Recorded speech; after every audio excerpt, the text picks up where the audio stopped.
Voilà, donc la nouvelle classe, construction bois, hein, parce que c'est toujours compliqué d'intervenir dans le périmètre scolaire, les travaux, donc ça a été monté et couvert en 2 semaines.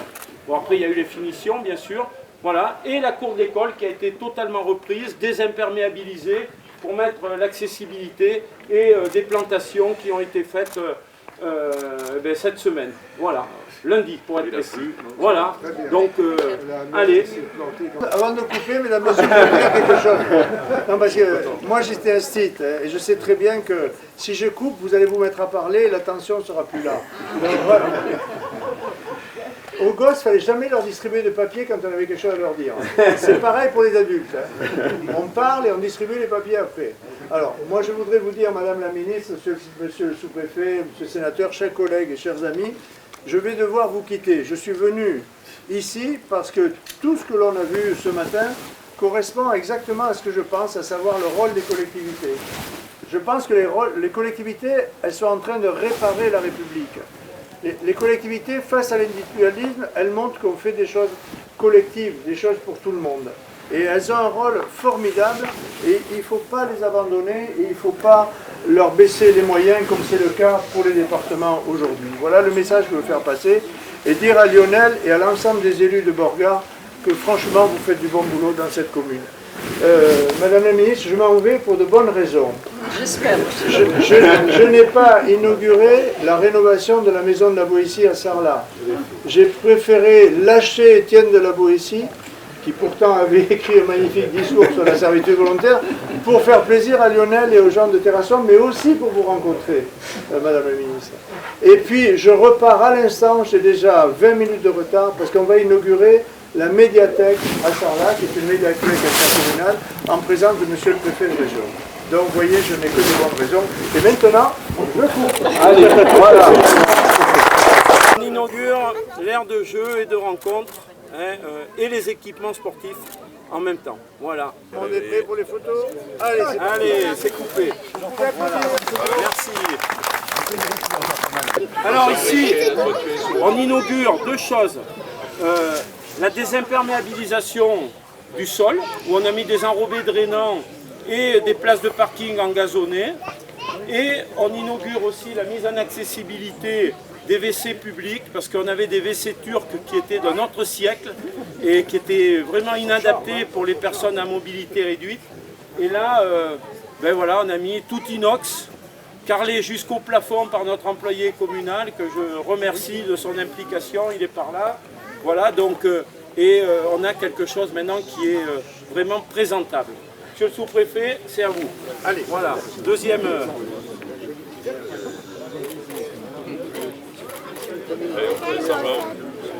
Symboliquement, on va couper le ruban de la modernisation de l'éclairage public, qui a été ces 10 dernières années un très gros investissement de la part du SDE 24, de la commune, avec aussi l'aide de l'État au travers du fonds vert. J'y reviendrai tout à l'heure dans le discours. Donc ça fait partie des nouvelles lanternes, LED très économe. Voilà, donc, Monsieur le Président, voilà. Voilà. Et le fond vert a été bien utile. Eh oui, allez, merci. Voilà, merci. Voilà, donc ici, la salle du conseil municipal qui était à l'étage, j'y reviendrai tout à l'heure, qui nous posait des problèmes d'accessibilité, qui était un petit peu, je dirais, petite. Et on a réaménagé les primaires, donc on a maintenant une belle salle de plein pied au niveau de la salle du conseil. Voilà. Merci au département et à l'État pour leur aide. Voilà. Et on applaudit. Donc on va débuter un petit peu pour vous donner quelques précisions un petit peu sur tous ces projets. Donc, Monsieur le sous-préfet, Madame la ministre, Monsieur le sénateur, bon, Monsieur le président du conseil départemental est reparti, mais c'est vous qui le représentez. Monsieur le président du syndicat départemental des énergies, Monsieur le président de la communauté de communes, Madame la conseillère départementale, Mesdames et Messieurs les maires et chers collègues, Mesdames et Messieurs les élus, Madame la directrice académique des services de l'éducation nationale, Monsieur l'inspecteur de l'éducation nationale, monsieur le commandant de la communauté de brigade de gendarmerie, monsieur le chef de centre de la caserne du Lordem, peut-être qu'ils n'ont pas pu venir à cause des orages d'hier soir, je ne les ai pas vus. Mesdames les enseignantes, mesdames et messieurs les présidents d'associations, mesdames et messieurs, chères Borgardoises, chers Borgardois. Tout d'abord, je dois excuser monsieur le député Sébastien Peitavi et madame la sénatrice Marie-Claude Varayas, ainsi que la directrice de l'agence de l'eau à Dour-Garonne, qui n'ont pas pu se joindre à nous. Il faut dire qu'il y a une inauguration à Sarlat ce matin et c'est difficile de lutter contre la capitale du Périgord noir. Voilà, nous sommes très heureux ce matin de vous accueillir à Borgard dans cette cour de l'école Robert Bouissou, qui est un lieu particulièrement important pour notre village. Je tiens tout d'abord à vous remercier très sincèrement de votre présence nombreuse pour cette série d'inauguration des nouveaux équipements communaux. Une inauguration représente toujours un temps fort dans un mandat d'élu et tout particulièrement dans une commune rurale. L'imbrication des différentes réalisations de ces 4 dernières années nous a amenés à organiser une seule cérémonie. On pourrait appeler ça des économies d'échelle, hein, voilà. Ce qui lui donne, je crois, un peu plus de relief et j'espère que vous en garderez un bon souvenir. Alors, je vais énumérer un petit peu les projets. Donc tout d'abord, l'aire de jeu et les équipements sportifs. Une des premières réalisations que nous avons inaugurées ce matin a été l'aire de jeu et de rencontre, à laquelle j'associe la création du terrain multisport, la réfection complète du court de tennis, l'aménagement d'un terrain de pétanque et l'installation d'un parcours de fitness. L'implantation d'une boîte à livres par le foyer laïque a complété ce projet. Un vaste programme en direction des enfants et des ados, mais aussi en direction du sport et du lien social. Nous n'imaginions pas le succès qu'auraient tous ces équipements, mais surtout l'aire de jeu, qui, quand le temps le permet, ne désemplit pas. Nous l'avons voulu intégrer dans un parc paysager et dans quelques années, quand les arbres se seront bien développés, j'imagine que cet espace se voudra encore plus attractif. Ce qui m'a fait le plus plaisir, je vous l'avoue, c'est lorsqu'un enfant de 6-7 ans que j'ai rencontré par hasard à l'aire de jeu m'a dit spontanément « Merci, monsieur le maire, de ce que vous avez fait pour nous, c'est super ». Voilà, un beau compliment venant d'un enfant. L'ensemble de ces réalisations représente un investissement total de 273 000 €. Nous avons obtenu une participation financière de l'État de 62 300 € au travers de la DETR et une subvention du conseil départemental de 54 350 €. Le solde, 156 350 €, a été financé sur nos fonds propres. Merci donc à l'État et au département pour leur accompagnement financier, sans lequel nous ne pourrions pas autant investir dans nos petites collectivités. Merci à notre maître d'œuvre, il est là aujourd'hui, c'est monsieur Lefebvre de la société Espace, avec qui nous avons beaucoup travaillé pour l'aménagement du bourg et sa végétalisation. Merci à l'entreprise Lagarde et Laronze, à la société Altrad et à la société Compan pour la qualité du travail réalisé. La deuxième chose que nous avons inaugurée, c'est la modernisation de l'éclairage public. Notre parc d'éclairage public se compose de 243 points lumineux, dont 221 sont maintenant passés à la technologie LED, que tout le monde connaît bien. La moitié des lanternes est équipée d'un plateau LED et l'autre moitié d'ampoules LED mises en place dans le programme de relamping initié par le SDE 24. il ne reste plus qu'à traiter 22 petits projecteurs ou réglettes au sol qui feront l'objet de prochaines tranches de travaux que le conseil municipal a d'ores et déjà entérinées. Sur les 10 dernières années, ce n'est pas moins de 367 800 € de travaux d'investissement que nous avons réalisés à Borgard pour renouveler le matériel d'éclairage public en partenariat, bien sûr, avec le SDE 24. En ce qui concerne le programme de modernisation qui nous intéresse aujourd'hui, sa réalisation s'est effectuée en 2 tranches entre 2022 et 2025. C'est 45 lanternes énergivores qui ont été remplacées pour un montant de 58 940 €, dont 20 629 € de participation du SDE et 11 250 de l'État dans le cadre de la DETR et du Fonds vert. Grâce à la dynamique insufflée par le SDE 24 dans le cadre de la nouvelle donne, et le président vous en dira 2 mots tout à l'heure, je pense, nous avons réussi le pari d'être une des premières communes du département à convertir la totalité de ces points lumineux à la technologie LED, ce qui s'inscrit complètement dans la stratégie de transition énergétique de notre agenda 2030. Il s'agit bien ici d'investissements vertueux, puisque notre consommation électrique a été divisée par 3, à tel point que la dernière facture se veut négative. Ce qui me surprend un peu quand même. Hein. Voilà. Merci donc à nos partenaires qui sont le SDE 24, auquel je suis particulièrement attaché, comme vous le savez, et à l'État qui, au travers de leurs politiques énergétiques respectives, ont bien voulu nous accompagner. La désimperméabilisation des espaces publics.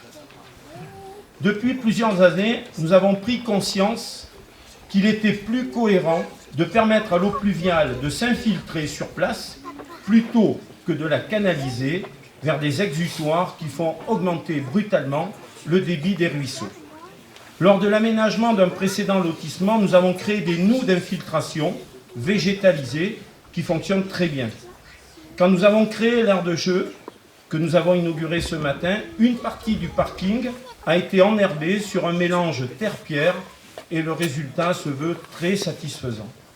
Dans cette même trajectoire, nous avons remplacé le revêtement des zones de parking de la place du Marchadial en mettant en place un enrobé drainant et des caillebotis enherbés où cela était possible.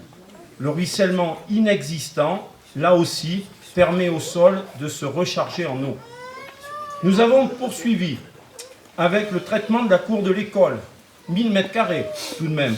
L'enrobé drainant mis en place permet l'infiltration de l'eau pour le plus grand plaisir du tilleul et des arbres que nous avons plantés les jours derniers, un peu hors saison, il faut le dire.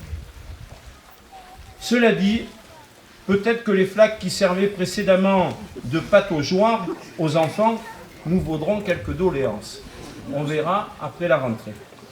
Pour la place et la cour de l'école, c'est un investissement de 92 000 € que nous avons réalisé avec une participation de l'agence de l'eau Adour-Garonne à hauteur de 46 000 €, soit 50% de subventionnement, ce qui n'est pas rien.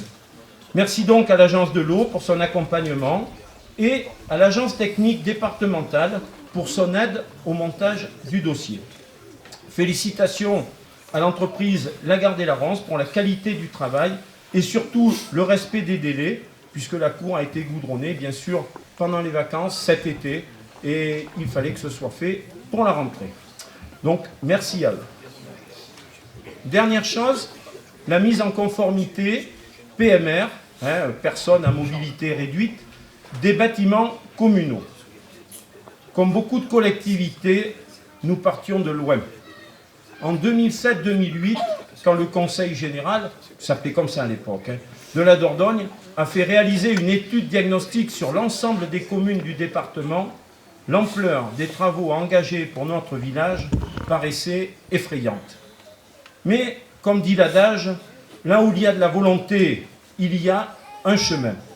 Après avoir traité la place de la mairie et remplacé quelques menuiseries, nous avons pu mettre en conformité l'accessibilité de la salle des fêtes, du secrétariat et de la bibliothèque. Puis, nous avons réglé l'accès de la classe maternelle. Et lors de la construction de la salle multi-activité, l'entrée de la cantine scolaire a été réaménagée.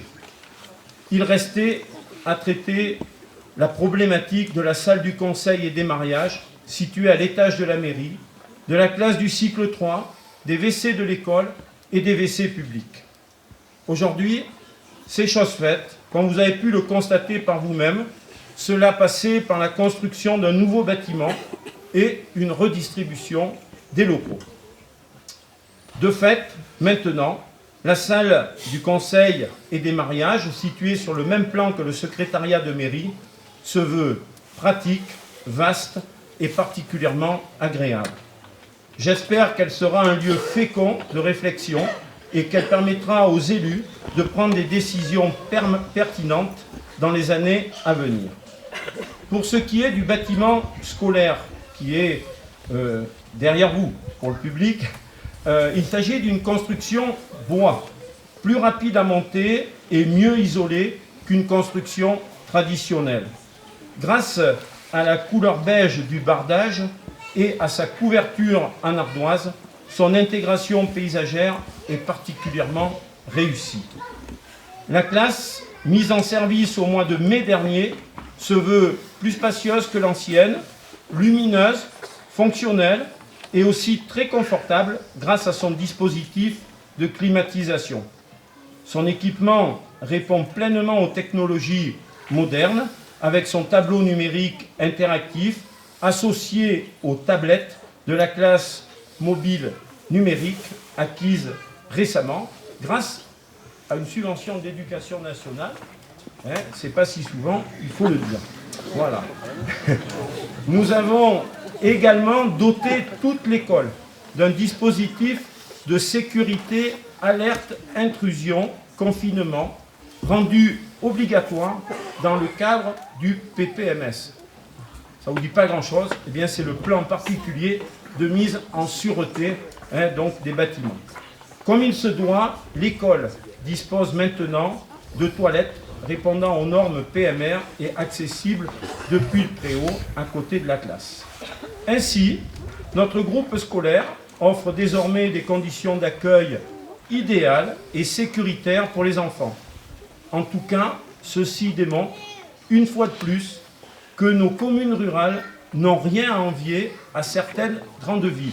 Et ce n'est pas le président des maires ruraux qui dira le contraire. Voilà. À Borgard, l'école a toujours été une priorité. Les investissements successifs le démontrent s'il en était encore besoin. Mais une école, c'est bien plus qu'un ensemble de bâtiments. C'est avant tout un lieu d'apprentissage, de découverte, de socialisation et d'épanouissement. C'est ici que nos enfants vont acquérir des connaissances fondamentales et développer leur sens critique et surtout apprendre à vivre ensemble. Dès lundi, la soixantaine d'enfants de l'école va donc effectuer sa rentrée dans les meilleures conditions et c'est bien là l'essentiel.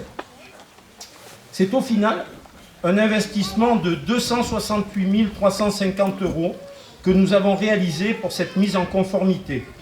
L'État nous a accompagnés au travers de la DETR qui s'élève à 62 100 € et le conseil départemental nous octroie une subvention de 51 750 € dans le cadre du contrat de projets communaux.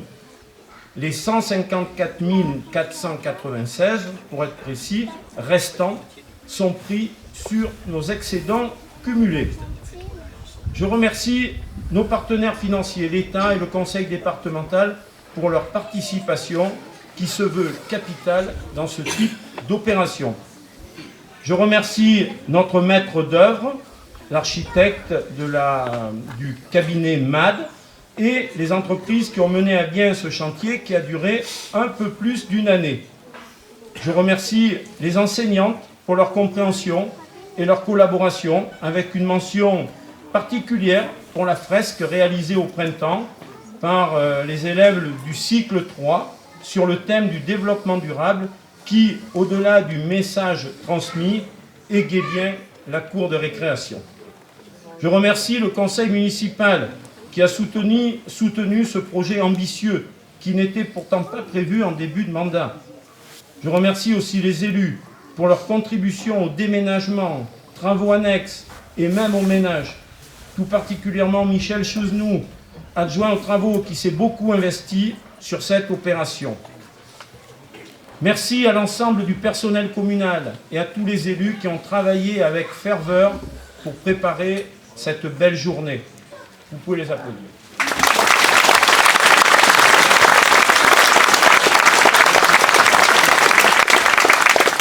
Merci.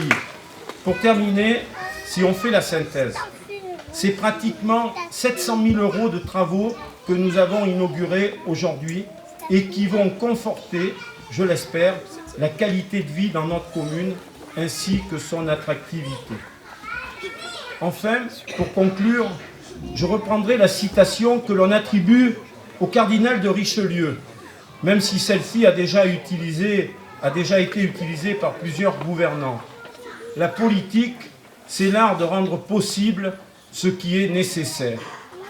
Très sincèrement, je crois qu'au travers de toutes ces opérations, à notre petite échelle, nous avons rendu possible ce qui était nécessaire pour Borgard. Je vous remercie de votre attention. Monsieur le maire, merci d'abord de votre invitation ainsi que l'invitation du conseil municipal, madame la ministre, monsieur le sous-préfet, monsieur le directeur, le président du syndicat départemental des énergies, madame et messieurs les conseillers départementaux, madame la Dazen, monsieur le président des maires ruraux, mesdames et messieurs les élus, mesdames et messieurs les chers amis.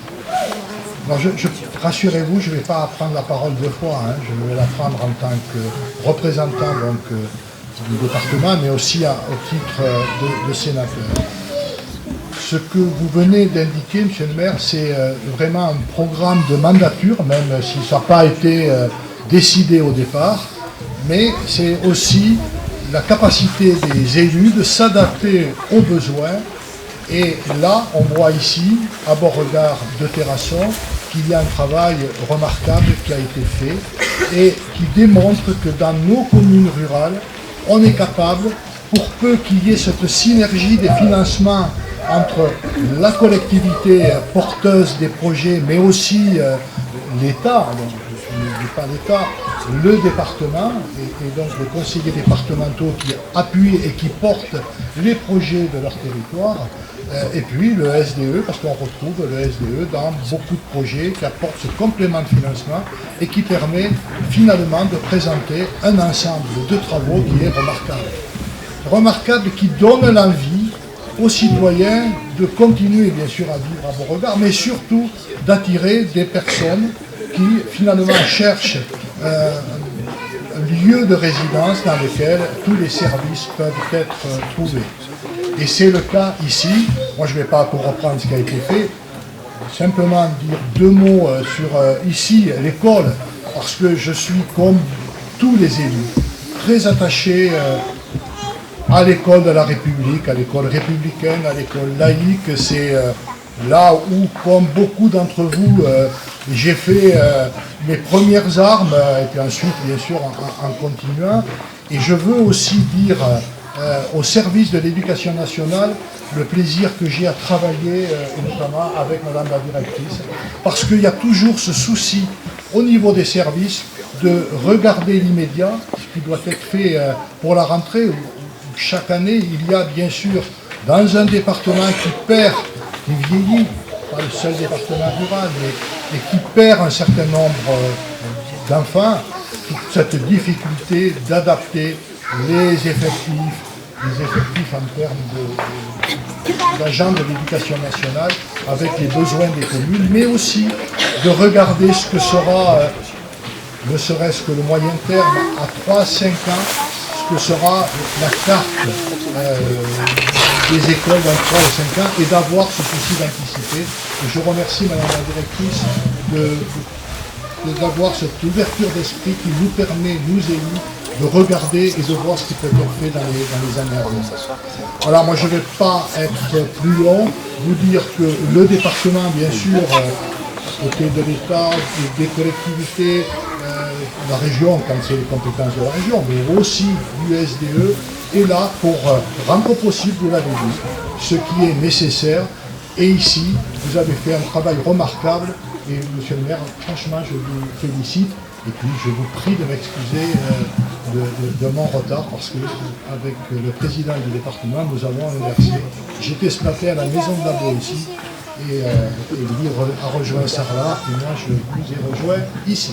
Merci, merci monsieur le maire, merci les élus pour le travail que vous faites au quotidien dans vos communes, qui démontre l'attachement que vous avez pour moderniser ce département qui nous est cher à tous. Merci. Je vais essayer d'être le plus rapide possible. D'abord, vous parlez un peu de Lionel. Nous partageons beaucoup de valeurs communes, Lionel. D'abord, c'est le premier vice-président du SDE. Juste pour vous dire, le SDE, c'est peut-être pas très connu, mais c'est le deuxième investisseur public du département. Cette année, c'est 40 millions d'euros sur l'éclairage public, sur les réseaux électriques. C'est-à-dire tout ce qui est enfui, on ne le voit plus, malheureusement. Voilà. Juste pour un chiffre, la modernisation de l'éclairage public, tout passé en aide. Et c'est Lionel qui en est le maître de ce programme qui l'a entamé, ce qui n'était pas évident, c'est 60 millions d'euros en 10 ans. C'est juste pour vous expliquer. En sachant qu'en 2027, il n'y aura plus de sodium. Beaucoup de maires ne se rendent pas compte de ce qui va arriver. Il n'y a plus de sodium, ça veut dire qu'il faut tout remplacer en LED. Donc effectivement, nous gérons les 80 000 foyers à peu près d'éclairage public à Dordogne. Et aussi, nous avons réussi à éradiquer les filous, mon Lionel. Les filous, c'est les petits fils, vous savez, qui étaient passés par des torsagers. On a investi 60 millions d'euros en 10 ans, parce que nous avons un syndicat qui est bien géré, qui n'a pas de dette et qui se porte bien. C'est plutôt rare, mais c'est comme ça. Quand je dis qu'avec Lionel, nous partageons les mêmes valeurs humaines, d'abord nous sommes nos deux communes adhérentes à l'agenda 21, c'est-à-dire qu'on a un attachement profond au développement durable. Et toujours l'environnement, ça appartient à tout le monde. Je n'aime pas les écologistes qui vous contraignent, vous voyez ce que je veux dire, qui sont très idéologues. On n'a pas besoin de ça, il suffit de regarder ce qui se passe l'opération, pour tout ce qui s'est fait. Et puis on a aussi une autre passion commune, c'est l'argent public. Nous sommes très économes. Les jeunes, nous sommes de bons gestionnaires, parce qu'il faut savoir, à la Castan, qui est un des derniers, président des maires ruraux, les syndicats d'énergie en France qui sont propriétaires des réseaux électriques. Est-ce que vous savez que, à travers vous, vos communes, vous êtes propriétaires des 26 000 km de lignes électriques basse et moyenne tension, des 14 000 transformateurs, et que Enedis n'est que notre locataire. Et c'est le modèle électrique français. Dans le monde énergétique aujourd'hui, mais c'est une chance folle. Des pays voudraient qu'on ait plus, qu'il y ait une sorte de libéralisme sauvage. Non, nous sommes attachés à ces valeurs qui datent de 1937, qui sont peut-être politiquement ringardes, mais aujourd'hui, on s'aperçoit que si ce n'était pas les communes et les propriétaires des lignes électriques, on ne viendrait jamais vous apporter l'électricité chez vous. En fait, on veut éviter ce qui s'est passé avec le syndrome France Télécom. Je n'ai pas besoin de vous le dire, et ce qui est orange. Donc, 1 euro, c'est un sou, c'est un sou. 1 euro, c'est 1 euro, mais 1 euro bien investi. Écoutez, c'est formidable parce que ça aboutit à des projets dans des communes comme celle-là. Alors, parce que c'est à peine 800 habitants, mais je vais vous dire, pour aller assez vite, regardez ce qui se passe ailleurs. Promenez-vous dans des départements voisins, même en Dordogne. Et Serge Mérieux, qui est le sénateur, qui est présent tous les week-ends, je vois ce que tu fais là, c'est le métier. Voilà, il sait au fond lui-même qu'il y a des communes dans des secteurs de Dordogne où il n'y a plus rien. Où il n'y a plus rien. Elles sont pas entretenues, elles ne sont pas propres, il n'y a pas d'école, il n'y a pas de service. Quand vous avez une commune de 800 habitants, vous pouvez remercier votre maire et son conseil municipal, parce qu'il n'est pas tout seul, d'avoir fait tout ça, et dans de bonnes conditions financières. Donc ça veut dire qu'il y a encore de la ruralité vivante, qu'elle est active, et que c'est vrai, il y a des secteurs, vous savez, très compliqués, y compris d'autres départements. Moi je voudrais dire quand même, parce qu'on critique souvent l'État, j'ai quand même regardé, monsieur le sous-préfet, des aides diverses et variées au niveau de l'agglo. Je m'occupe de la politique contre au niveau de l'agglo sur les deux. Ben, c'est l'État qui est le partenaire le plus constant. On profite souvent, mais DER, Fonds Vert, DECID, l'ANS, l'Agence pour le sport, l'ADEME. En fait, il y a une multitude qui sont là pour aider. Il ne faut pas oublier que, malgré tout, même si on n'aime pas toujours l'État, c'est une critique pour privé. Dire aussi, je vous dis dans 10 minutes, le président de l'Interco, je pense que dans 6 ans, on va regarder un peu dans le dessin de l'intercommunauté en Dordogne. Là, je pense qu'il y a très peu d'intercos qui vont bien se porter, sont déjà en difficulté, parce qu'il n'y a pas de bonne interco sans économie, sans zone. Bergerac, Périgueux, Terrasson, peut-être Montfort, et le reste, ça va être malheureusement très compliqué. Donc il y aura certainement, on va redessiner les intercos. Voilà, je dis ça comme ça parce qu'en plus, on est dans une interco qui a encore de la richesse, même si c'est compliqué. Et c'est important pour les petites communes qui en sont adhérentes.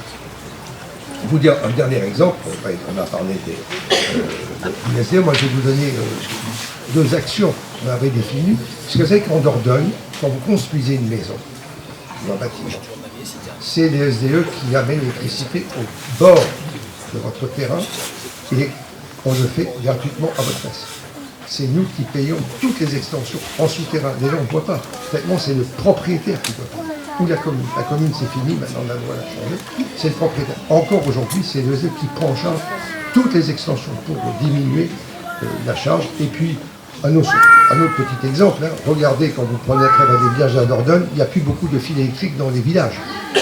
Et nous prenons en charge la totalité des travaux. Les communes ne payent rien. On prend 100% des travaux. Mais on intervient aussi sur le milieu urbain, puisque sur Terrasson, nous avons apporté beaucoup de financement pour améliorer l'embellissement de Terrasson. Et pour finir, bien-être assez rapide, par rapport aux écoles. Effectivement, je vais vous dire, faites des enfants. Il n'y a pas d'autre solution. Non, mais je vous le dis, c'est un appel parce que parfois on dit les écoles, mais il faut être aussi réaliste. La Dordogne, Serge vous l'a dit, est un département qui vieillit. Il faut le rendre à nouveau attractif. Pas seulement avec des seniors et des retraités, il faut des jeunes ici. Parce que c'est pas la Dordogne qui fait des enfants. On a perdu 4000 enfants en 10 ans. Alors vous pouvez retourner le train dans tous les sens. Petit à petit, le nombre d'écoles de classe disparaît. Donc il faut à tout prix être attractif, attirer des jeunes filles de l'extérieur et puis faire des enfants. C'est la peine que je fais pour retrouver le médecin. Alors la communauté de communes peut participer à tous ces financements directement, et je serai très court, cher Lionel, si c'est proportionnel à l'argent que l'on met, je vais être très court, et tout a été dit déjà, donc moi je... Tu nous soutiens, et ça n'a pas de prix. Okay. Mais au niveau département, même si c'est l'exécutif qui signe au dernier moment, avec Francine, on soutient tous les dossiers. Et il a fallu d'ailleurs, dans les changements de politique par rapport aux anciens contrats communaux, les nouveaux contrats, reprendre un petit peu des financements qui n'étaient pas si faciles à obtenir. Donc notre rôle avec Francine, c'est de défendre les dossiers des communes dans le cadre du budget départemental, qui est un budget contraint comme beaucoup d'autres collectivités. Mais ici, Bourgard a été bien traité, comme l'ensemble des communes de notre secteur. C'est notre rôle d'être un peu casse-pied, de continuer à pleurer pour notre territoire. Alors, Philippe, tu l'as dit, on a la chance d'avoir des zones d'activité. Donc, Madame le ministre vient, la ministre, si vous tenez. Moi, vous savez, j'ai pas d'idéologie là non plus. Je vous appelle aussi Madame la ministre.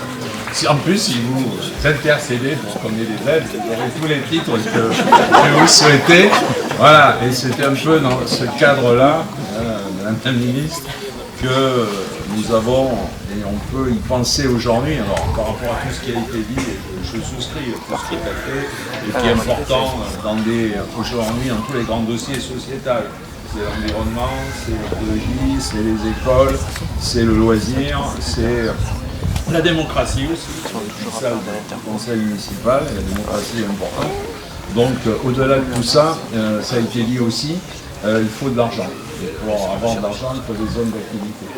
Donc la culture est importante, préserver notre patrimoine archéologique est important. Aujourd'hui, l'État nous accompagne puisque nous avons des fouilles préventives sur toutes nos zones d'activité. Je pleure beaucoup aussi pour que l'INRAP, qui n'a pas toujours beaucoup d'argent, avance suffisamment vite dans ses fouilles pour nous libérer, comme puissent installer des entreprises. D'autant plus, et là je le dis à Bourgard qui a souvent vécu à l'ombre des papeteries, Madame le maire de l'Ardenne, c'est un de nos soucis majeurs depuis des années. On ne nous a pas toujours écoutés. Aujourd'hui, la situation, malheureusement, on a un peu raison, et toi en particulier. Et on va avoir beaucoup de soucis dans les jours, semaines et les mois qui arrivent pour trouver des repreneurs à cette entreprise qui a connu 1200 salariés et qu'aujourd'hui on a encore 200.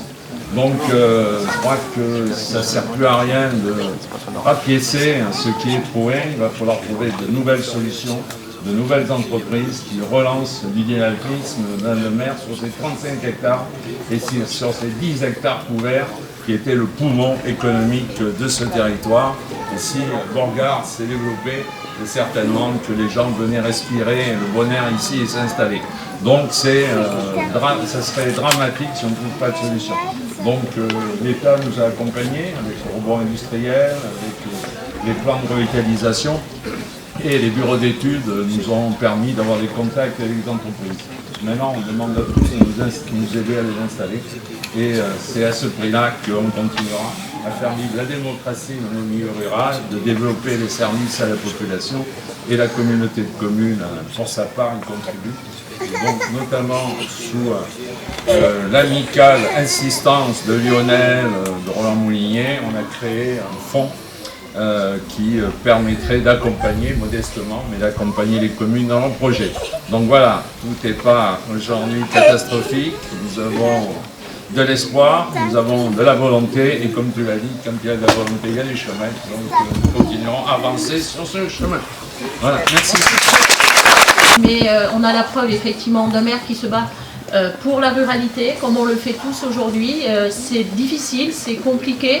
On a des aides, mais elles se raréfient malheureusement, donc aussi bien au niveau de l'État que du département et des régions. C'est compliqué, la situation financière, vous savez, est difficile, et malgré tout ça, les maires ruraux, nous arrivons effectivement à nous débrouiller, donc avec beaucoup d'énergie, et tu as remercié tes conseillers municipaux, effectivement, grâce à eux, et puis aussi grâce à la population, on arrive aussi à faire de belles choses dans nos contrées rurales. Voilà, et puis je ne vais pas rajouter donc sur le malheur que je vis maintenant, depuis que je suis arrivée dans ma première mandature donc au papeterie de Condat. Mais vous le savez, avec le président, on se bat, on s'est battu, et faites-moi confiance, on se battra.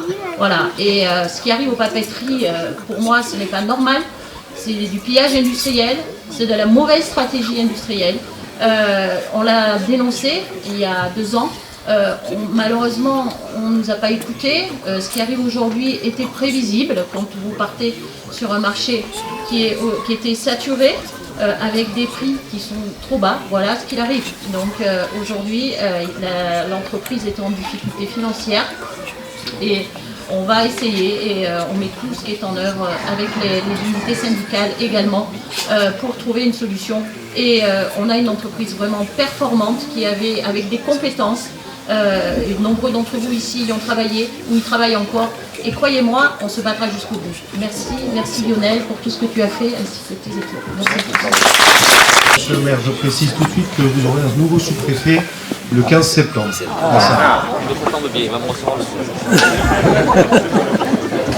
Alors en tant que sous-préfet, je me dois de respecter l'ordre protocolaire.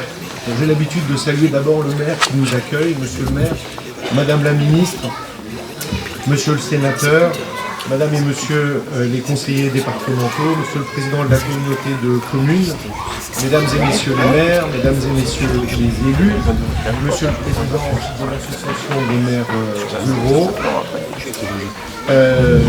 monsieur le président du 11DE, madame la directrice académique des services de l'éducation nationale, mesdames et messieurs qui ont participé au chantier, si vous êtes là, on a parfois les entreprises qui sont représentées, et mesdames et messieurs les habitants de Beauregard. Merci monsieur le maire de m'avoir convié pour saluer ces réalisations. C'est vrai qu'en général, enfin toujours, c'est un usage républicain et plus ancien encore, le représentant de l'État parle en dernier. Je pense qu'à l'origine, c'était conçu pour qu'on ne le contredise pas. Moi, je préfère le concevoir pour répondre. Et parfois, on répond à des critiques, c'est bien normal. Aujourd'hui, on a plutôt été remerciés côté État. Effectivement, les réalisations que nous inaugurons aujourd'hui ont toutes été possibles en partie, pas uniquement, mais en partie, avec le soutien de l'État. Alors la DETR, c'est la dotation d'équipement des territoires ruraux.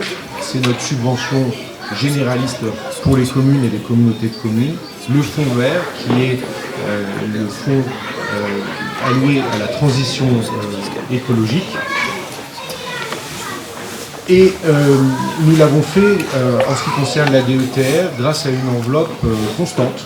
Vous avez salué notre constance. Malgré les restrictions budgétaires, en 2025, l'enveloppe allouée à la DETR était à l'échelle de la Dordogne et de chacun des arrondissements au même niveau que l'année précédente. Pour un arrondissement comme celui de Montfron, c'est de l'ordre de 2,5 millions. On fait beaucoup de choses avec cela parce que ce sont des cofinancements, bien sûr, aux côtés des collectivités qui sont les premières concernées, mais bien sûr aussi du conseil départemental et de la région quand elle se joint à nous. Alors, qu'est-ce que je vais bien pouvoir dire alors que tout a été dit? C'est souvent comme ça que les sous-préfets commencent. J'ai envie de dire, répondre en tirant les fils de vos réalisations. Vous faites plusieurs inaugurations en une, c'est économique pour tout le monde. Ça permet aussi de dégager, je crois, le sens de votre action et de le saluer en profondeur à travers, bien sûr, toutes ces réalisations concrètes. Ces réalisations, en effet, elles améliorent la vie quotidienne et illustrent trois priorités que nous partageons. D'abord envers des publics vulnérables ou fragiles, plus spécifiquement, et puis ensuite concernant notre environnement. Quand je parle de public fragile ou vulnérable, je parle de la jeunesse, et je salue à nouveau Madame Belloubet, ancienne ministre de l'Éducation nationale, parce qu'être en devenir, et les jeunes sont en devenir, c'est être fragile. Alors qu'est-ce que vous avez fait pour les jeunes? Bien, on l'a dit, mais mon rôle, voilà, c'est de donner le sens de tout cela, enfin de le rendre visible, parce que c'est pas moi c'est vous qui avez donné du sens à votre action. Les équipements sportifs et de loisirs, terrain multisport, pour commencer. C'est très important contre la sédentarité des corps et la tyrannie des écrans sur les esprits. Alors on a déjà beaucoup parlé, donc je ne vais pas citer en détail la Boétie, mais la Boétie, c'est celui qui a conçu la notion, qui a développé le paradoxe de la servitude volontaire. Et puis à Tenon, j'avais dit aussi, parce qu'on avait inauguré un terrain multisport comme ça, j'avais cité Boris Vian qui dit dans Je suis snob, il dit j'ai acheté une télé mais finalement je l'ai retournée de l'autre côté, c'est plus intéressant. Pourquoi? Et moi je pense que c'est pas du snobisme. Parce que, et on le dit même en droit, d'ailleurs la loi écran, un écran c'est ce qui s'interpose, c'est ce qui empêche de voir ce qu'il y a derrière. Voilà. C'est pour ça qu'il faut regarder derrière, c'est plus intéressant. Et donc, fournir à nos jeunes des terrains de sport pour qu'effectivement ils puissent se retrouver les uns les autres. Et puis bon, on pourrait analyser encore, mais l'intérêt, ces sports ne sont pas des sports individuels, c'est des sports collectifs. Et ils offrent aux jeunes l'occasion d'apprendre qu'on ne peut pas vivre et encore moins s'amuser sans respecter des règles. Si on ne respecte pas les règles du foot, on ne peut pas jouer au foot. Voilà. Et ainsi de suite. Une aire de jeu de rencontre également, pour les plus jeunes. Et s'agissant de la désimperméabilisation, j'y reviendrai, le confort thermique de la cour pour les élèves, car ici, il peut faire très très très chaud.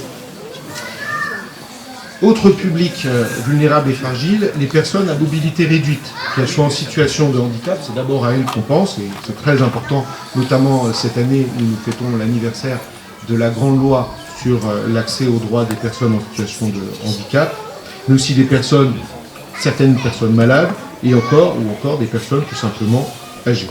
Et je m'exprime également en tant que sous-préfet référent pour le département pour les situations de handicap. Alors, vous avez assuré l'accessibilité de la salle du conseil et des mariages. C'est une accessibilité physique, mais c'est une accessibilité physique qui rend possible l'accès au droit quand même, puisque la salle du conseil, bon, c'est la salle de la démocratie locale.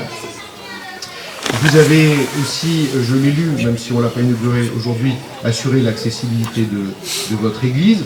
C'est un accès au patrimoine, au culte pour ceux qui le souhaitent. Et puis, l'accessibilité pour des toilettes publiques. Alors ça a l'air de rien, je me suis dit, bon, les élus me laissent tous inaugurer les WC, c'est sympathique. Eh bien, c'est très important, parce que de même que le diable se cache dans le détail, souvent les meilleures idées, les meilleures initiatives, les choses qui ont plus de sens se cachent dans les détails. Je pense aux enfants, vous avez dit aussi que vous aviez des WC PMR pour les enfants, et c'est dramatique, les WC qui sont encore, malheureusement, même si on fait tout pour améliorer la situation, les WC qui sont insalubres, ça décourage les enfants d'aller aux toilettes et c'est cause de problèmes de santé ensuite. Voilà. Et puis par respect pour leur intimité, le respect de la dignité, ça commence aussi par là. Alors, ces WC PMR, que ce soit à l'école ou à côté de votre parking, que vous avez en partie également désimperméabilisé, ces WC, ils ont été conçus pour les personnes à mobilité réduite, mais profitent à tout le monde en fait. J'y reviendrai en concluant sur le thème de la solidarité, rassurez-vous, je vais un petit peu accélérer. Troisième fil qu'on peut tirer dans votre action, c'est bien sûr, j'ai évoqué l'environnement, c'est la lutte contre le changement climatique. Cette lutte qui concerne et protège tout le monde. Parce qu'en réalité, nous sommes peu de choses. Et la petite tornade qui a eu lieu chez vos voisins de Saint-Rabier et la Bachellerie hier en fin de journée est là pour nous le rappeler si c'était nécessaire. Nous sommes peu de choses, notamment face à cette nature que nous avons déléguée. Alors la lutte contre le changement climatique, je le rappelle, elle comporte 3 dimensions. La première, qu'on appelle, c'est la traduction d'un terme anglais, alors l'atténuation. Le terme est faible, en fait, c'est la lutte contre nos émissions. C'est prendre le mal à la racine. Cela, vous le faites ici, à votre niveau, en participant à la réduction de nos émissions de CO2 et aux économies d'énergie, avec la modernisation de l'éclairage public, et je salue cette fois Monsieur le Président du SDE, partenaire de l'État dans de si nombreuses communes. J'en profite pour dire que votre mission, Monsieur le Président, est quand même assez ingrate, puisque vous l'avez suggéré, en parlant de l'enfouissement des lignes électriques, qui constitue une amélioration considérable pour nos paysages, mais aussi pour la sécurité des lignes électriques. La dernière tornade est là pour nous le rappeler, parce qu'on a eu, je crois, 150 foyers ponctuellement privés d'électricité hier soir. Donc l'enfouissement, c'est une très très noble tâche, et malheureusement, qui ne se voit pas par définition. Le changement des ampoules, ça ne se voit pas. Donc vous avez bien fait d'insister et d'en parler. La seconde dimension de la lutte contre le changement climatique, c'est la préservation des ressources. L'eau et notre biodiversité. Alors l'eau grâce à la désimperméabilisation, qui rejoint par infiltration progressive les nappes phréatiques selon le processus le plus naturel, eh bien vous participez ainsi à la lutte contre le changement climatique et à sa dimension de préservation de la ressource. Vous avez parlé de désimperméabilisation, mais nous avons également vu de la végétalisation. Cela est évident, hein, ça participe de la préservation de la biodiversité. Enfin, le dernier volet, c'est l'adaptation au changement climatique.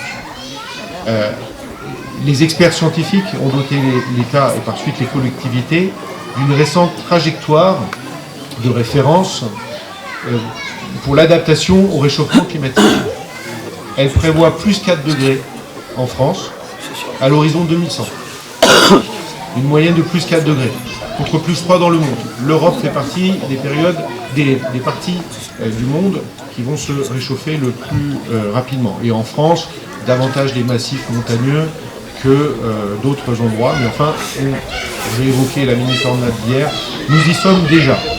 Alors, je cite à nouveau la cour de l'école, mais aussi le terrain multisport, car, si j'ai bien compris, comme on n'y est pas allé, il s'agit de la reconversion d'un terrain de tennis dont la dalle en béton a été percée pour favoriser l'infiltration de l'eau, avant d'être recouvert d'un revêtement synthétique perméable.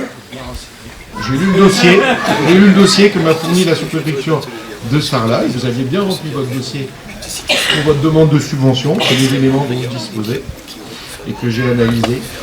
Et je pourrais ajouter aussi, grâce à ce terrain, donc vous avez réutilisé un terrain déjà artificialisé, le terrain de tennis.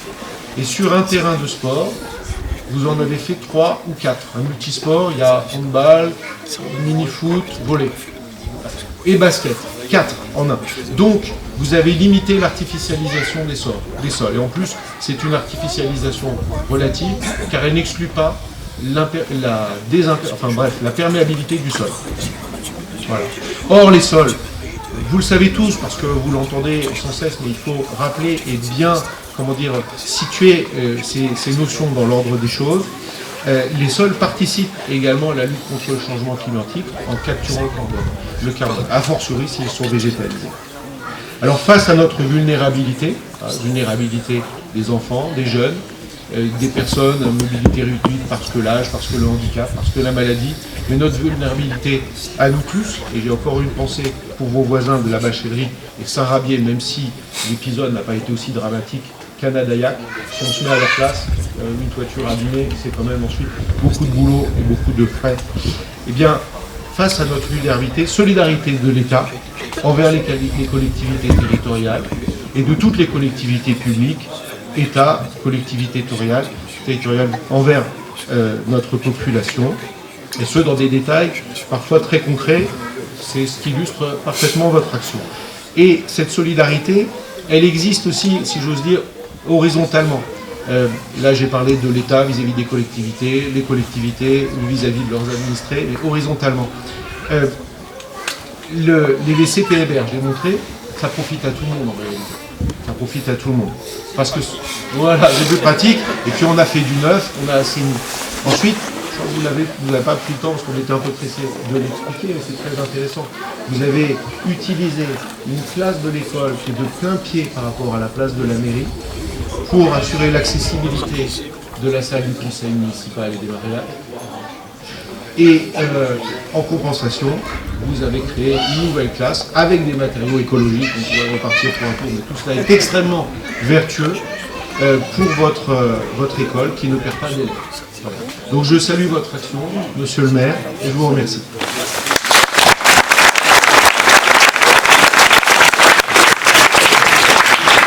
C'est la fin des discours protocolaires, hein, mais c'est pas complètement fini. Je tiens à donner la parole à la directrice de l'école, quand même, qui a assuré la direction par intérim, mais elle est encore directrice jusqu'au 31 août. Donc, et voilà. Et donc, comme c'est la principale intéressée au niveau de la classe, je tiens quand même à lui donner la parole. Voilà. Pauline, à vous.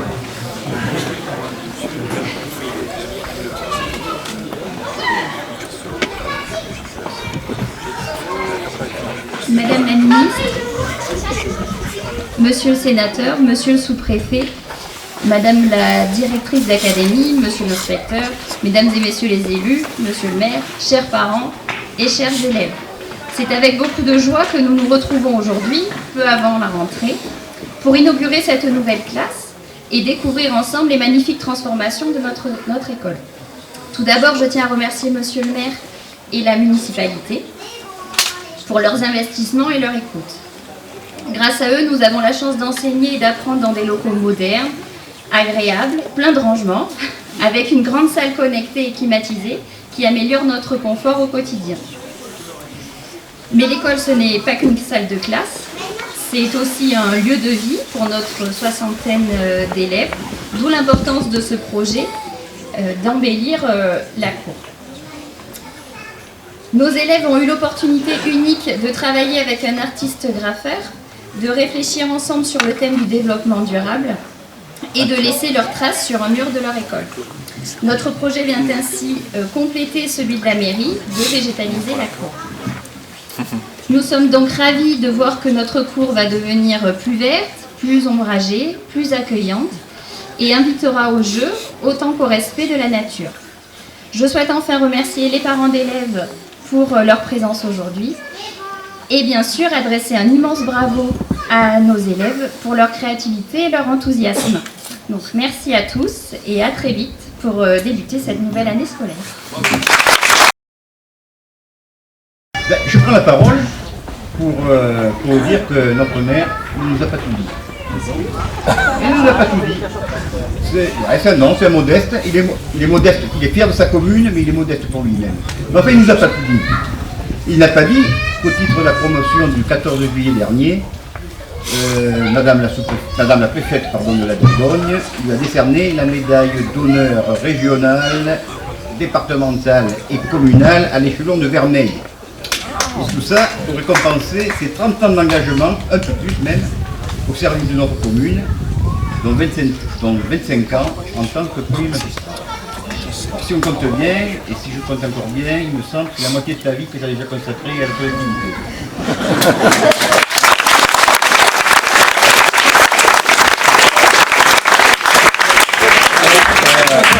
Alors, sans faire injure à tes prédécesseurs et à l'œuvre qu'ils ont laissée, il ne fait aucun doute que cette longévité dans ta fonction de maire, qui s'ajoute à tes qualités personnelles, dont ta faculté de voir plus loin, et que tu l'avais déjà marqué lors de ton premier mandat sur notre blason, c'est notre devise, t'ont permis de structurer de façon cohérente, dynamique, imaginative, notre belle commune telle que nous la connaissons tous aujourd'hui. Et d'ailleurs, l'autre jour, j'ai rencontré le père du petit enfant que tu avais rencontré toi à l'air de jeu. Et le père me disait, ce monsieur me disait, la force de votre commune, c'est d'avoir un maire qui la gère de façon raisonnée et raisonnable. Voilà, j'ai bien aimé ce raccourci. Voilà, mais je vais être bref. Alors Lionel, l'ensemble du conseil municipal se joint à moi pour te féliciter de cette belle distinction. Mérite, mérité évidemment, mais aussi pour t'exprimer notre profonde gratitude pour tous ces années d'investissement au service de notre communauté. Et voilà, donc félicitations Lionel. Mais on va faire un petit accro au protocole. Voilà. Avant de céder la parole à monsieur le sous-préfet qui va te remettre la médaille, je vois Cathy qui commence à s'agiter et elle va arriver de parce qu'elle a 2 mots à te dire. Et elle va nous prouver à tous, vous allez voir, qu'à Borga, ou tout au moins qu'à la mairie, ça tourne rond.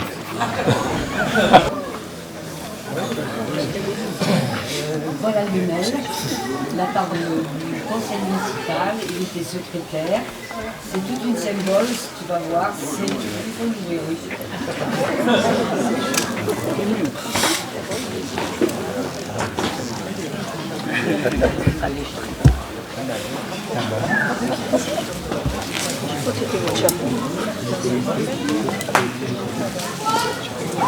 Alors non seulement c'est pour enrichir ta collection, mais c'est tout un symbole parce que cette copie sur Wikipédia, la symbolique c'est l'axe du monde auquel s'articule le globe terrestre. Alors moi, nous avons pensé que c'était la commune de Borga qui s'articule autour du monde et qui tourne bien.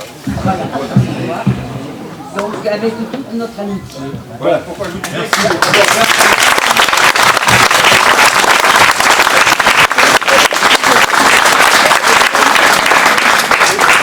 évidemment, ça me fait très plaisir parce que vous ne le savez peut-être pas, mais je collectionne les toupies. Il y en a qui collectionnent les tours de con, moi c'est les toupies. Voilà, donc j'en ai une belle collection. Chaque fois qu'on s'en va en quelque part, à l'étranger ou autre, c'est ce que j'achète comme souvenir. Donc j'en ai un peu de pas mal de pays, des toupies qui sont très très originales. Mais celle-là, je l'avais peint et c'est pratiquement la plus grosse. Donc elle aura une place privilégiée dans la salle à manger, même si Dominique va me dire c'est plus humain. Voilà, donc j'en ai une bonne centaine de voilà. Oui, quand même. Ah. Bon, mais écoutez, merci beaucoup, ça me fait très plaisir, ça sera vraiment c'est un très très beau souvenir, vous ne pouviez pas me faire plus plaisir. Voilà. Monsieur le maire, au nom de Marie-Aubert, préfète de la Dordogne, j'ai l'honneur de vous remettre la médaille régionale, départementale, communale pour 30 années de service en tant qu'élu, dont, ça l'a été rappelé, 25 en tant que maire. Avec toutes nos félicitations.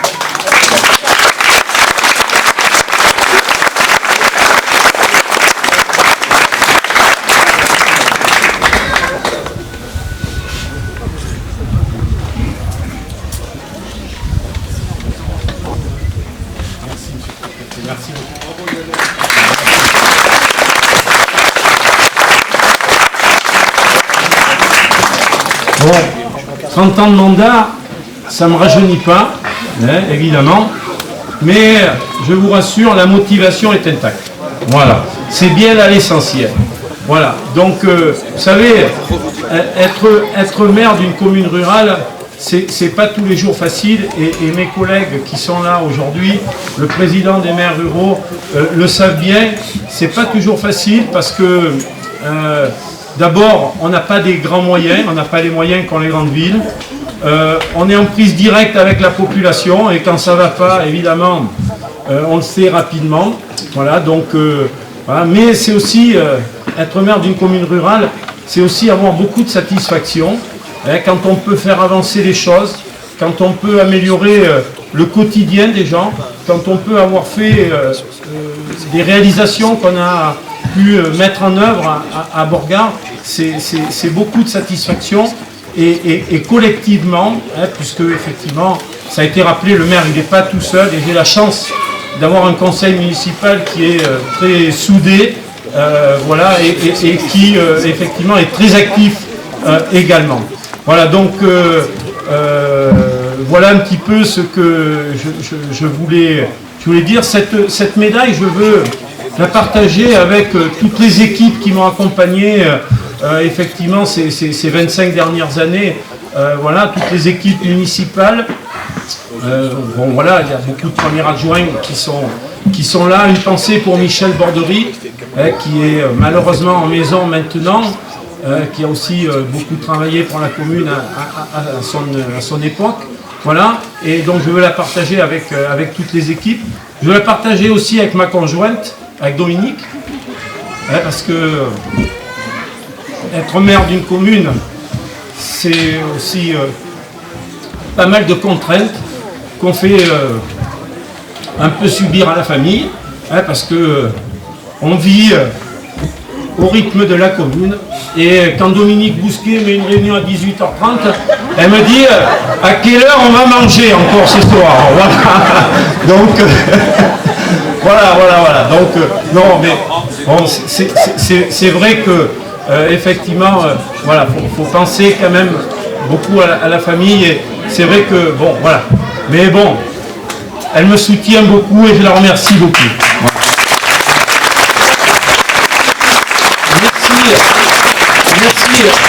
Merci en tout cas, monsieur le sous-préfet, merci Jean-Paul, merci tout le conseil municipal. Voilà, parce que effectivement aujourd'hui c'est vraiment un agréable moment pour moi. Merci.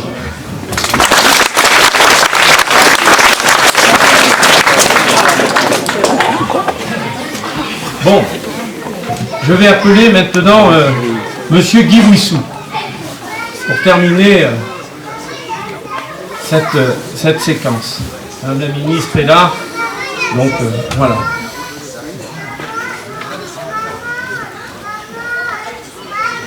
Mon cher Guy, bon, je vais te tutoyer parce que on se connaît depuis toujours, je t'ai toujours tutoyé, je ne vais pas changer aujourd'hui.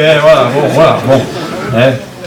Tu nous as fait un grand honneur en nous proposant d'accueillir la cérémonie de remise de la haute distinction de commandeur de la Légion d'honneur qui t'a été décernée. En effet, tu aurais pu demander que cette décoration te soit remise dans les salons d'un ministère ou d'une préfecture, mais tu as préféré que cela se déroule en toute simplicité dans la cour de l'école Robert Bouissou, où tout a commencé pour toi. Pour tout dire, tu es né dans cette maison d'école de type Jules Ferry, à l'étage du logement de fonction qu'occupaient tes parents, et pour être tout à fait précis, dans la pièce qui est maintenant le bureau du maire. Tu as bien entendu par la suite fréquenter notre école communale, et tes instituteurs n'étaient autres que ta mère, quand tu étais petit, puis ton père dans la classe des grands. D'ailleurs, d'après ce que je sais, ils étaient particulièrement exigeants avec toi et tu ne bénéficiais d'aucun favoritisme. Nous sommes nombreux ici à avoir eu tes parents comme enseignants et nous savons bien qu'ils nous transmettaient bien plus que les savoirs fondamentaux prévus dans les programmes. Leur fierté se limitant à la réussite professionnelle et sociale de leurs anciens élèves. C'est terrible. Je crois que le micro n'a pas supporté. De leurs anciens élèves. Nous leur en sommes tous très reconnaissants. Cette cérémonie est donc une belle façon d'honorer leur mémoire, ainsi que tout le travail qu'ils ont réalisé pour notre village pendant tant d'années. Merci Madame Belloubet d'avoir fait le déplacement jusqu'à Borga. Nous sommes particulièrement flattés de vous accueillir parmi nous. Vous connaissez bien Guy Bouissou et je suis certain que vous allez retracer mieux que quiconque son parcours professionnel avant de lui remettre officiellement sa distinction. Sans plus attendre, je vous passe la parole.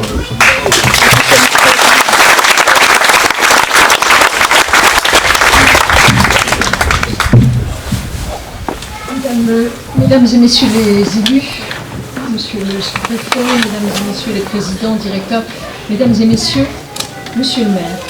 Monsieur le maire, merci infiniment de m'avoir convié à assister à vos côtés à l'inauguration de cette salle de classe, de la réflexion de la cour d'école. Nous sommes tous absolument convaincus que l'école, c'est le socle de la République. Ce ne sont pas que des mots, c'est une réalité que nous tentons au quotidien, avec les personnels enseignants, avec les collectivités territoriales, de faire vivre.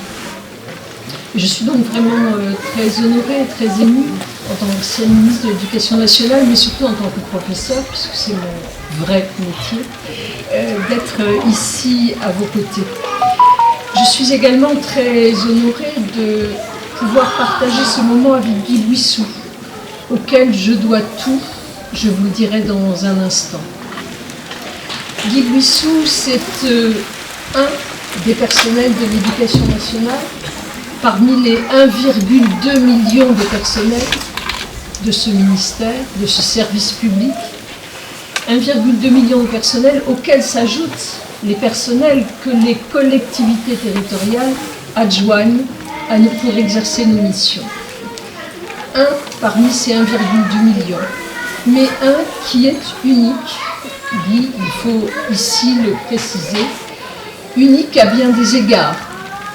Unique pour moi, à titre personnel, parce que je vous le disais il y a un instant, si je suis professeur, il m'a tout appris du fonctionnement de ce qu'est le service public de l'éducation nationale.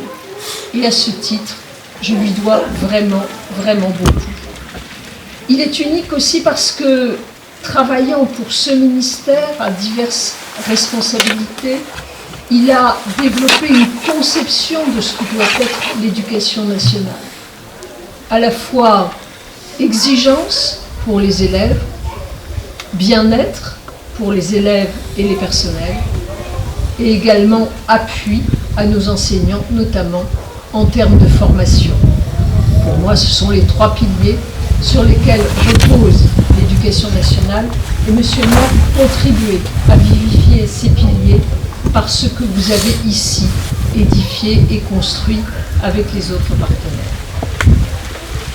Alors je vais essayer d'être brève, même si au fond pour parler de Guy Bouissou et ce faisant pour parler de l'éducation nationale, je pourrais être très longue.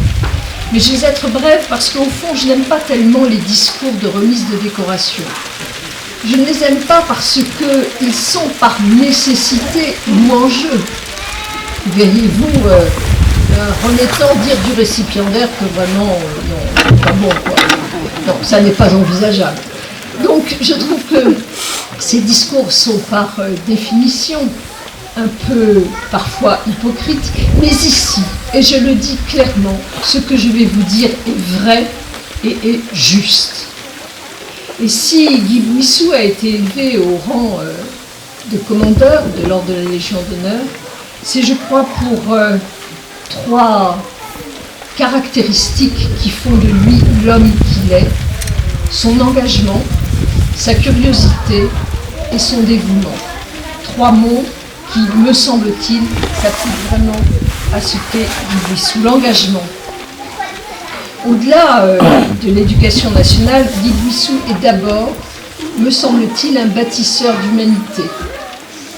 Un bâtisseur d'humanité parce que, au fond, il a d'abord aimé ses élèves quand il était professeur de lycée professionnel à Limoges de lettres anglais. Il les a aimés, bâtisseurs d'humanité. Puis ensuite, il a été chef d'établissement. Je ne vais pas peut-être reprendre tous les établissements, mais je voulais dire que quand on est chef d'établissement, ou personnel de direction, ou directeur d'école, forcément on est bâtisseur d'humanité, vous l'avez dit vous-même, monsieur le maire, tout à l'heure. Et lorsque Guy Buissou a été conduit, que ce soit à Bourganeuf ou à Argenton-sur-Creuse, dont tu m'as parlé souvent, lorsque Guy Buissou a été conduit à construire des pierres, ces pierres-là, ces bâtiments-là, au fond, pour reprendre ce qu'écrivait Rabelais dans le tiers-livre, « Je ne bâtis que pierres vives, ce sont hommes ». Et c'est un peu cela. Quand on bâtit, monsieur le maire, l'école, la classe, vous le bâtissez parce que ce sont des pierres vives. Ce sont pour les élèves que vous faites cela. C'est ce qu'a fait Guy lorsqu'il a développé cette opération exemplaire de qualité architecturale à Argenton-sur-Creuse. Une opération qui d'ailleurs, m'avais-tu dit, sera présentée en Sorbonne à François Mitterrand. Elle le fut. Puis ensuite, tu as travaillé au lycée de Thiviers, en Dordogne, là aussi avec une reconstruction totale de l'établissement, puis au lycée hôtelier Jean Monnet de Toulouse, où tu as développé des formations nouvelles pour nos élèves. Et puis, un jour, tu as été directeur de cabinet, non pas d'un recteur à Limoges, mais deux recteurs successifs à Limoges. Au fond, tu avais un élevage de recteurs, comme d'autres élèves, leurs enfants. Il élevait les recteurs successifs, dont je fus l'un de ceux-là, l'une de ces bons élèves. Voilà. Et tu m'expliquais que Michel Gendron-Massalou te disait, c'est toujours vous qui formez les recteurs, et tu avais la modestie de dire, j'apprends beaucoup d'eux. Pourtant, c'était faux, c'était hypocrite. C'était lui qui nous apprenait à nous. Engagement. Le deuxième mot, c'est la curiosité, parce qu'au fond, à chaque étape de ta vie professionnelle ou même personnelle, tu as toujours fait des contre-pieds qui t'ont projeté ailleurs, l'unité dans la diversité, avec non pas le souci malsain de connaître les affaires d'autrui, la curiosité c'est cela, mais toujours le désir d'apprendre autre chose. Et effectivement, lorsque tu as été proviseur de lycée, à un moment donné, tu as envie de connaître ce qu'était le collège, qui est vraiment le lieu où on doit porter l'attention pour nos jeunes. Puis ensuite, tu as également travaillé à l'Institut universitaire de formation des maîtres. Aujourd'hui, ça a un autre nom, mais c'est pas grave, on va attendre le suivant. Donc, c'est un peu comme la toupie, monsieur le ministre de l'Éducation nationale. Donc, tu as fait ce contre-pied-là. Également, tu aimais la curiosité de l'ouverture à d'autres mondes, c'était les jumelages que tu développais dans les différents établissements, parce que tu considérais qu'au fond, les élèves, d'où qu'ils soient, où qu'ils naissent et où qu'ils aillent, ils avaient une forme de culture commune à partager, et cela, c'est aussi le sens de cette curiosité et de ce monde d'ouverture. L'éducation nationale, j'ai toujours pensé que ce n'était pas un sanctuaire. Ça doit être un sanctuaire au sens de protection de nos élèves. Tout ce que vous avez dit sur ce que vous aviez fait pour mettre en place les plans de sécurité. Bien sûr, c'est un sanctuaire pour la protection de nos élèves, mais ça doit être aussi un monde pour ouvrir les élèves sur l'extérieur. Et c'est ce que tu as fait dans les différents lycées professionnels, lorsque tu contactais les entreprises, que ce soit pour créer de nouvelles machines qui répondent aux besoins des entreprises, ou pour créer de nouvelles formations qui puissent permettre à nos jeunes de trouver des débouchés. Cela, c'est la curiosité et c'est ouvrir le système éducatif vers l'extérieur. Je suis sûre, Madame la Directrice, que c'est également ce que vous accomplissez. Savoir fédérer et mobiliser pour s'ouvrir aux autres. La curiosité, c'est aussi d'ailleurs le lien avec la défense nationale. que tu m'as fait découvrir, cher Guy, parce que je ne vais pas vous raconter la vie de Guy, mais il a un lien très étroit avec la défense, avec le ministère de la Défense nationale, et il a promu ce que nous appelions, ce qui s'appelle le trinôme académique, c'est-à-dire les liens entre l'éducation nationale, l'Institut des hautes études de la Défense nationale et le ministère de la Défense nationale, ce qui est un lien très important pour faire comprendre au fond ce que sont les enjeux de la nation. Cette curiosité, elle est source de progrès. Et c'est peut-être là que l'on rejoint le rouge de la Légion d'honneur. J'aime beaucoup Michel Pastoureau, qui est un historien des couleurs. Et il a écrit sur le bleu, le vert, etc. Il a évidemment écrit un livre sur le rouge. Je te l'offrirai chacun. Et dans ce livre qu'il écrit sur le rouge, il explique que le rouge, depuis la Révolution française, c'est évidemment la couleur de la subversion, mais c'est surtout la couleur des forces de progrès. Et pour moi, la curiosité, c'est la source et la base du progrès. C'est la raison pour laquelle je considère que tu es un homme de progrès. Engagement, curiosité, mais aussi dévouement. L'éducation nationale, je le disais, c'est le pilier de la République. Et pour Jean Jaurès, la République, c'est un grand acte de confiance. Et l'éducation nationale ne peut pas fonctionner sans confiance. Confiance des élèves envers leurs maîtres, confiance des maîtres envers leurs élèves, j'insiste sur la réciprocité, et confiance des personnels entre eux. Ça n'est pas toujours facile, c'est pas à une ministre évidemment de vous dire autre chose, mais la confiance dans les relations interpersonnelles est essentielle. Et précisément, j'avais tout à fait confiance en Guy, c'est un homme de confiance. Confiance pour éclairer les situations.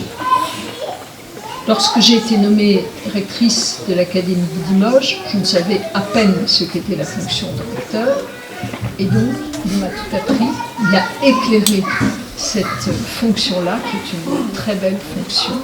Je ne me connaissais pas quand j'ai été nommée et qu'il est devenu mon directeur de cabinet, il ne me connaissait pas, mais je crois que nous avons ensemble très bien travaillé et très bien construit quelque chose. Je pense notamment à la stratégie académique, qui est une œuvre de long terme que nous avions à ce moment-là développée ensemble. Je pense aussi aux relations avec les chefs d'établissement, etc.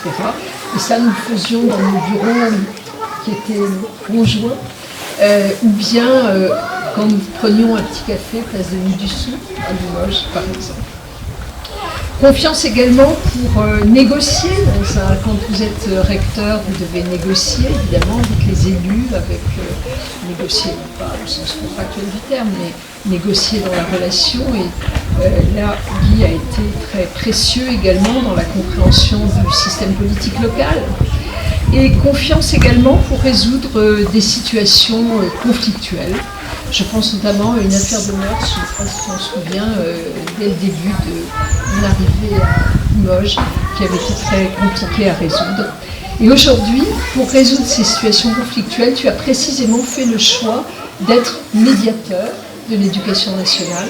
C'est une fonction bénévole qui est offerte à toutes les personnes qui ont un lien avec l'éducation nationale, un conflit qu'ils n'arrivent pas à résoudre et auprès duquel ils peuvent trouver auprès du médiateur les voies de cette remédiation.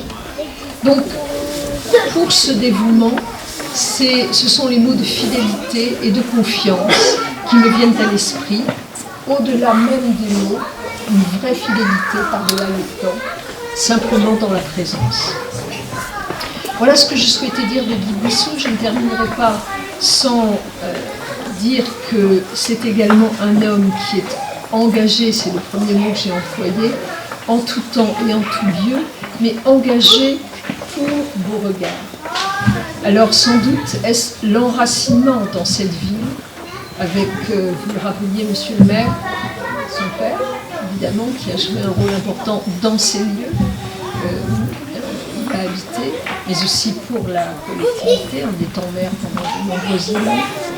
Et depuis, Guy, je crois, est à la volonté de servir dans votre commune. Volonté de servir qui s'exprime de différentes manières, que vous connaissez, je ne les citerai pas ici, mais il a assez récemment été à l'origine d'un fascicule sur le foyer laïque et rural et l'éducation populaire de Beauregard.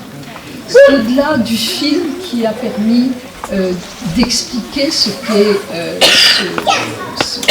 la création de ce foyer, au fond, cela indique, me semble-t-il, surtout le sens d'une commune qui se mobilise à l'époque solidairement. C'était en 47 ans, c'était quelle année la création ? 47.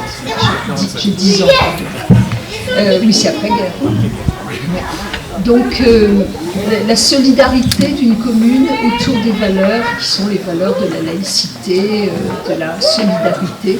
Et je trouve qu'avoir réussi par ce fascicule à retracer l'histoire du film, c'est évidemment un atout de vivre ensemble qui s'exprime ainsi. Et maintenant, Guy travaille sur... pas seul, mais les mémoires de guerre. Voilà. Et là aussi, me semble-t-il, ces mémoires individuelles qui vont contribuer à l'histoire, puisqu'au fond l'histoire c'est ça. Les mémoires individuelles sont un outil pour la construction d'une histoire. Tout ce recueil de paroles, de vie, permet de contribuer à la solidarité et, me semble-t-il, au sentiment d'appartenance de la commune. Voilà ce que je souhaitais dire. Contribuer à comprendre l'histoire, c'est aussi un défi de l'humain. On rejoint ce que je vous disais tout à l'heure. Il me semble que Guy a, dans toute sa carrière et dans sa vie au sein de votre commune, contribué à comprendre l'humain et à favoriser la solidarité. C'est pour ces raisons qu'il a été élevé au rang de commandeur de la Légion d'honneur.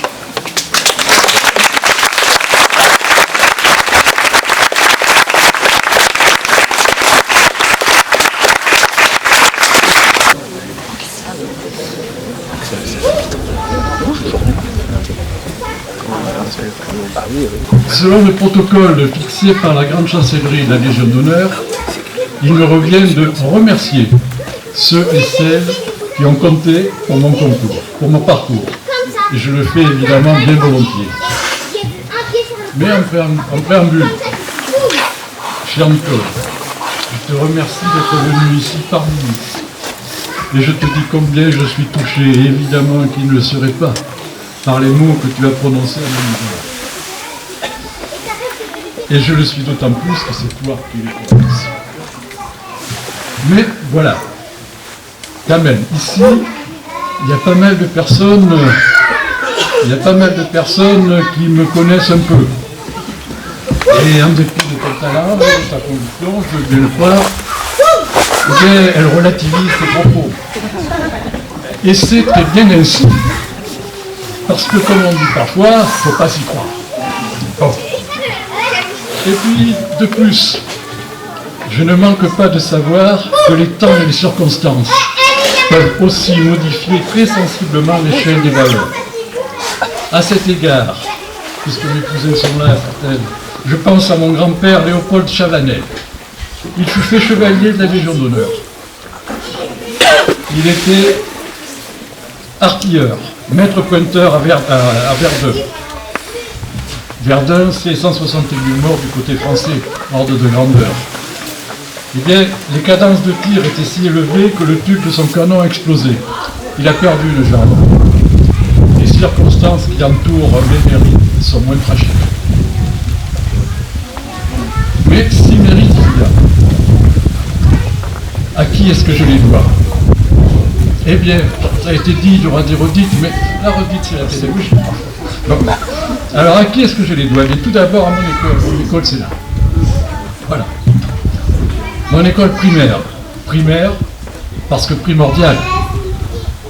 C'est là que s'acquièrent les connaissances. C'est là que s'acquièrent les connaissances de base. Mais ça a été dit. C'est là aussi que s'institue. Instituer, ça signifie installer durablement. Et c'est là donc que s'instituent les façons d'être et de se comporter qui nous permettent, comme on l'a dit déjà, de vivre ensemble. Donc, merci à mes maîtres. Merci aussi à mes camarades de classe. Parce qu'on apprend de l'école, mais on apprend de ses camarades. Et j'avais de bons camarades. Et je suis content d'avoir quelques parmi vous. Voilà. Je sais que de l'aide-devoir est organisée dans cette école. C'est très bien. Et il faut remercier celles et ceux qui se dévouent ainsi. Et quand je vois une camarade de classe participer à l'aide-devoir, pour moi, c'est un grand plaisir. Je dois dire, ça a été dit, mais je dois dire que Beauregard, aussi loin que je puisse remonter dans ma mémoire, à Beauregard, l'école a bénéficié d'un soutien sans faille de la part des municipalités qui se sont succédées. Je constate que Lionel Armagnan s'inscrit dans la même ligne, tant mieux pour l'école et la commune. Quand je dis aussi loin, je remonte à André Desmond. Quand il s'agissait de l'école, il se décarcassait. Il faisait tout ce qu'il pouvait pour l'école. Son fils pourrait le dire mieux que moi. Mais j'entends quand même encore Robert Buisson rappeler André Desmond, ce maire exceptionnel qui succédait à un autre maire exceptionnel, Maurice Dujardin. Ne les oublions pas. Et puis,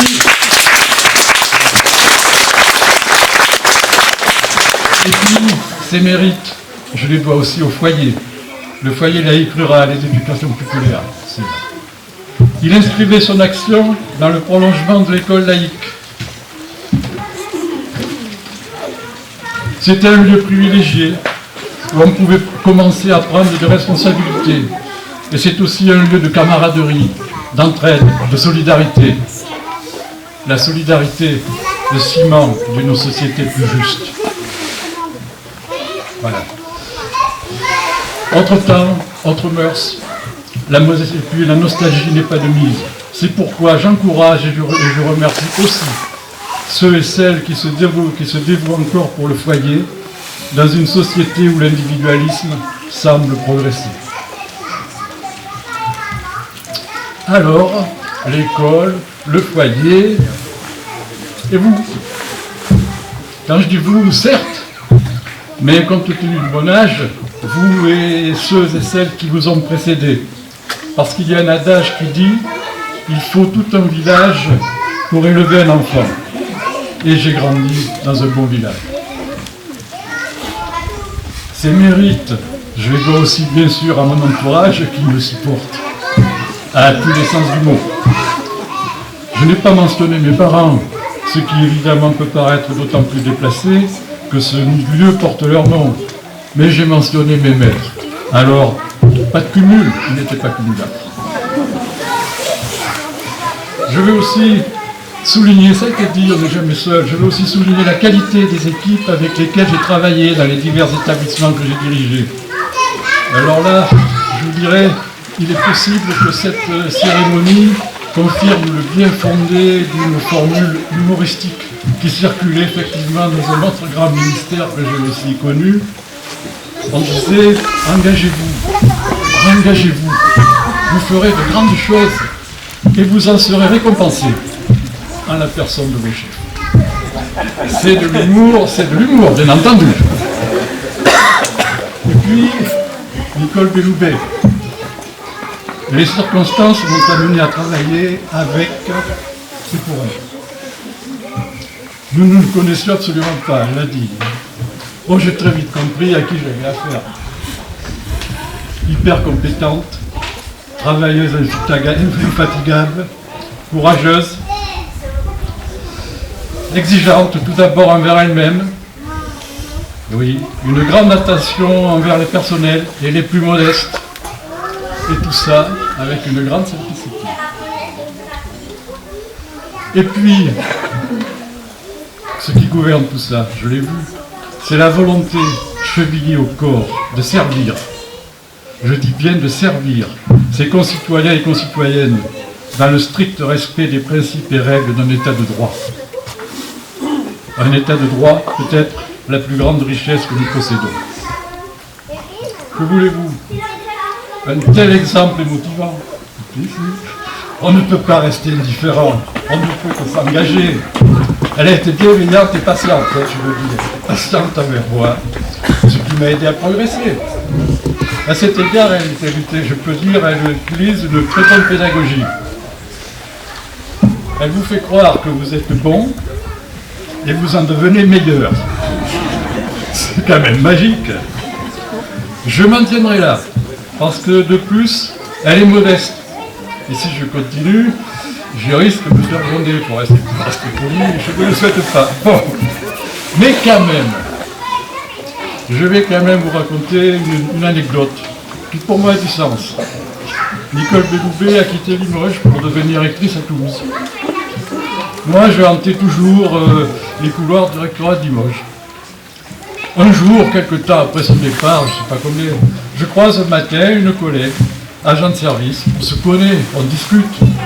Je lui demande, je lui demande comment ça va, ses enfants, on discute. Et puis elle me dit, vous avez des nouvelles de la rectrice? Bah, je réponds oui, enfin vous la connaissez, elle travaille. Et elle, qu'est-ce qu'elle est gentille cette dame. C'est vrai, elle est gentille, elle n'est pas que gentille. Elle ne peut pas être que gentille, elle ne doit pas être que gentille dans les fonctions qui sont les siennes. Mais enfin quand même, quand ma collègue me dit ça, moi je trouve que c'est une superbe médaille qu'elle remet à Nicole Belloubet. Et je la lui remets virtuellement aujourd'hui. Quand même. Et sans redon.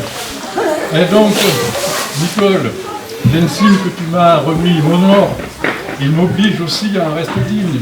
Eh bien, je te fais confiance et je suis sûr que ton exemple m'aidera à cela. Merci, Nicole. Merci à vous tous et toutes. Merci, monsieur le maire. Et vive Borgard.